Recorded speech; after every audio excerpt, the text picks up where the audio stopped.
Bonjour les amis. Alors la vidéo d'avant, hein, c'était pas pour me faire plaindre, c'était simplement une constatation. On a été contacté par des avocats spécialisés parce que l'hôpital en question, c'était pas la première erreur, etc., etc. Et quand je suis allé voir le médecin qui m'avait, pendant des années, qui m'avait dit que c'était des infections urinaires, quand je lui ai dit que j'avais un cancer en phase terminale, il m'a dit c'est pas grave, ça va s'arranger. Voilà. Alors vous pensez bien que quand l'avocat, mon fils l'a trouvé, quand il est venu nous voir, on n'a pas dû réfléchir longtemps avant de se mettre sur la liste. Voilà, bon, alors ça c'était pas le but. Alors le but c'était, je vous ai dit que je suis devenu chercheur. Alors je vais vous montrer simplement une petite journée de recherche. Alors là-dedans il y a des amis abonnés qui m'ont envoyé des liens et que j'ai trouvé intéressants et que j'ai mis aussi. De toute façon, si vous voulez voir tout ce que je vois, c'est extrêmement facile. Vous allez sur mes playlists, je vous montrerai à la fin où c'est, et vous avez toute la liste de tout ce que j'ai mis et j'essaye le plus possible de les classer. Alors là, par exemple, c'est quel est le rôle de la mitochondrie dans la cellule humaine. Alors bien sûr, il faut pouvoir comprendre comment ça marche pour pouvoir essayer de trouver des solutions. Alors là, vous avez été nombreux à sursauter. Le cancer de la prostate n'est pas lié à un excès de testostérone. Ça fait 50 ans qu'on castre des gens pour essayer de freiner. On donne des médicaments, etc., etc. Et maintenant, ce monsieur dit que ça n'a jamais été démontré. Professeur Henri Botton, hôpital Foch. Alors là, bien sûr, ça c'est la dernière. Alors la dernière qui n'en était pas pour nous puisqu'on suit ça depuis longtemps. C'est une recherche qui date de 2009. Et là, bien sûr, comme ils ont fait une grosse réussite, et bien donc on en parle. Alors là, de nouveau, donc un arbre qui peut rétrécir les tumeurs de la prostate. On peut passer notre vie à essayer de regarder lesquels sont vrais, sont pas. Là, des scandales. Voilà, pour le film Cancer Business Mortel. Ça vaut la peine d'être vu. Ici, voilà un autre scandale du siècle, André Gernez. Alors, je dois avoir une centaine au moins d'articles comme ça dans le dossier Conspiracy. Voilà. Et vous allez voir tous ces trucs-là. Ici, voilà encore un nouveau traitement. Vous voyez, 14 mai 2019 en Australie. Alors là, c'est amusant. Je suis tombé sur une conférence qu'a fait Laurent Schwartz en 2015, en septembre 2015. Et là, il parle de quelqu'un qui n'a rien trouvé de mieux, en gros, de réunir tous les nutriments possibles, tous les médicaments à travers le monde et de les prendre. Me connaissait-il en 2015? Et en 2015, maintenant je le sais que j'avais déjà le cancer, mais je ne le savais pas moi. Mais c'est assez marrant qu'en écoutant ceci, on croirait qu'il parle de moi. Voilà, bon, je suis bien évidemment pas le seul qui essaye de se sauver. Je continue encore Prostate, encore nouveau traitement en chirurgie, mais là c'est bénin, hein, c'est pas un cancer. Alors ici, c'est les fameuses graines de nigel, cumin noir, à vérifier, que je prenais sans avoir vérifié. Il paraît qu'il y aurait 50% de sucre là-dedans. Oulala, si j'ai fait ça. Mais je vais vérifier, j'ai pas encore eu le temps. Alors là, vous avez cette fameuse cure Breuss. C'était un Autrichien qui avait découvert ça. Mais en fait, moi, c'est ma manière de voir. Hein, vous voyez, la betterave est au cœur de la recherche du médecin australien. Tiens, pourquoi ils disent australien, il est autrichien. Donc Breuss, il est bien autrichien, je ne pense pas me tromper. Alors, la betterave, bien sûr, c'est bourré de sucre. Et en fait, en prenant pendant 42 jours, en ne mangeant que ça, en fait, les gens affamaient leur cancer malgré la dose de sucre, puisqu'il n'y avait pas tout le reste. Donc, ils faisaient de l'autophagie, à mon avis, sans le savoir. Mais je ne vois pas comment de la betterave pourrait tuer le cancer. Alors ici, ce monsieur, ça je vous le conseille, Sten Ekberg, il est extrêmement précis, il explique, il dessine et il vous donne des quantités d'informations sur le régime cétogène, sur l'insuline, sur le diabète, pourquoi OMAD, One Meal a Day, marche, et chez certains ça ne marche pas, etc. Vraiment, ça vaut la peine de le voir.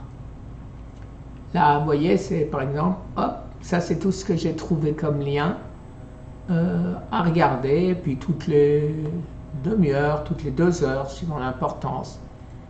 Voilà quoi, je passe mon temps. Là, c'est encore une conférence de 2018 de guérir du cancer. C'est le site de Laurent Schwartz, où un monsieur nous explique ce qu'il a fait et comment il essaye de s'en sortir. Alors ici, alors voilà. Alors, lui encore, allez, et on met tout, médecine de l'énergie. Oponopono. Voilà. Bon. Encore à étudier, j'ai pas encore commencé. Alors lui, par contre, vous voyez, comme quoi, quand on mange des cochonneries, eh ben on finit par payer, comme dit le professeur Joyeux. Alors, un adolescent perd la vue parce qu'il mangeait trop de chips. Et il est foutu, le pauvre, c'est pas récupérable. Voilà, vous voyez comme quoi. Et voilà, et quels sont les parents qui ne donnent pas que des pâtes ou des pizzas ou des saucisses ou des trucs que leurs enfants aiment, parce que c'est plus facile. Je l'ai fait. Alors ici, je vais vous dire, vous avez très souvent des abonnés qui me disent « Pourquoi tu ne m'as pas répondu ? Et pourquoi tu ne m'as pas répondu ? Et pourquoi tu ne me réponds pas ?» Alors là, vous voyez, aujourd'hui, ce matin, il n'y en avait pas, puisque je les regarde. Held for review, c'est-à-dire c'est pourquoi est-ce que, alors que j'ai marqué de laisser tout passer, YouTube a gardé 186 messages que je peux le voir, mais je ne peux rien en faire. Je peux l'effacer ou l'accepter, mais quand je l'accepte, vous voyez, ah non, je peux l'effacer, le reporter ou cacher l'abonné. Voilà, alors comment est-ce que je fais ça? Vous voyez, potentially inappropriate. Voilà, alors tout cela, il les a mis de côté. Et après, il a encore là, il n'y en a que 2, mais des fois j'en ai 100, 200, 500. Likely spam, quand vous mettez des liens et que eux ils estiment que ce lien il n'est pas justifié. Et donc voilà, alors si vous regardez des gens qui râlent à juste titre pour me dire mais t'as pas répondu, mais regardez là, 3 mois, 3 mois, 3 mois, et ils viennent d'apparaître 3 mois, 3 mois, 3 mois, voilà. Vous voyez? Et alors maintenant, quand je les accepte, ils partent dans mes messages, mais les messages, j'en ai des milliers, je peux cliquer sur 200, 300, 400, 500 pages avant d'arriver à cela. Donc, c'est des messages auxquels je ne pourrai jamais répondre. Voilà, aussi bête que ça.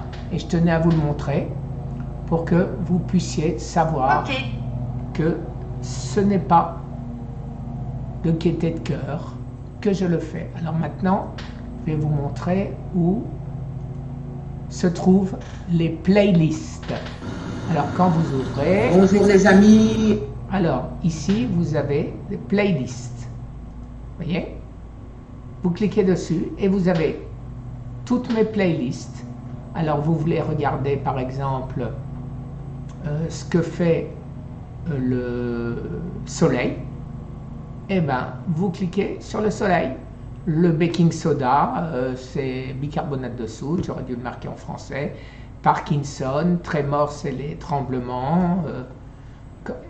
Est-ce que le cancer est une maladie génétique? Tiens, ça c'est Thomas Seyfried. Voilà, donc Monsieur Berg, Eric Berg, qui est très intéressant aussi.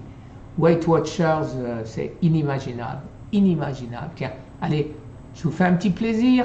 Allez, un petit Weight Watchers. So I'm not sure if you saw this in the news, but Weight Watchers is getting crushed by the ketogenic diet. So last week, the stocks from Weight Watchers dropped 30%. And Oprah, one of the largest stockholders, I think she has like between 8 and 10% of that company, lost last Tuesday roughly around $30 million. So keto right now is exploding. It's a global shift. More and more people are trying the ketogenic diet. Why? Because it works. So Weight Watchers right now is making a very fatal mistake. They're assuming that keto is the next fad when it's not a fad. Okay, even Slim Fast, for example, is developing keto-friendly snacks. They're not healthy. They're loaded with mannitol and other hidden sugars, but they are jumping on the bandwagon. Now, why is keto not a fad? Well, number one, it works. Number two, it completely gets rid of your hunger, especially when you're doing it with intermittent fasting. So it's sustainable. Alors j'arrête là, simplement pour vous montrer, vous avez peut-être vu, très vite, hop, je ne sais pas où c'est, voilà. Alors là-dedans, il y a des produits qui sont bien pires que le sucre, puisque le sucre a un indice glycémique de 70, et ces produits-là, ont un indice glycémique jusqu'à 110, mais la FDA ne les a pas classés encore dans les sucres. Donc Slim Fast, donc Weight Watchers en profitent pour vous vendre des trucs qui sont bons, qui sont horriblement sucrés, et vous avez l'impression de manger quelque chose qui n'a pas de sucre. Voilà, alors que vous vous empoisonnez. Alors, quand vous n'êtes pas diabétique, c'est pas très grave. Mais la personne qui avale ça en s'imaginant ne pas manger de sucre et qui se retrouve 3-4 jours ou un mois après chez son médecin, qui l'engueule en lui disant « Vous n'avez pas arrêté de bouffer du sucre parce que c'est explosé, maintenant on est obligé de passer à un stade supérieur, etc. etc. » Eh bien non, ils n'avaient rien fait du tout. Ils ont fait confiance à Slim Fast ou Weight Watchers ou toutes ces boîtes-là, c'est toutes les mêmes. Alors si vous voyez sur l'étiquette dextrose, maltodextrine, maltatol et des choses comme ça, c'est pire que le sucre et ce n'est pas marqué que c'est du sucre. Voilà les amis, bon allez, j'en termine pour aujourd'hui. Je suis un peu fatigué avec toutes ces émotions. Eh ben, je vous souhaite une excellente fin de journée. Ah ben non, vous c'est déjà la nuit hein, chez vous. Hein. Ouh là là, il est 2h, non quand même pas, n'exagérons pas, il est 8h. Eh ben, très bonne journée et à demain. Au revoir.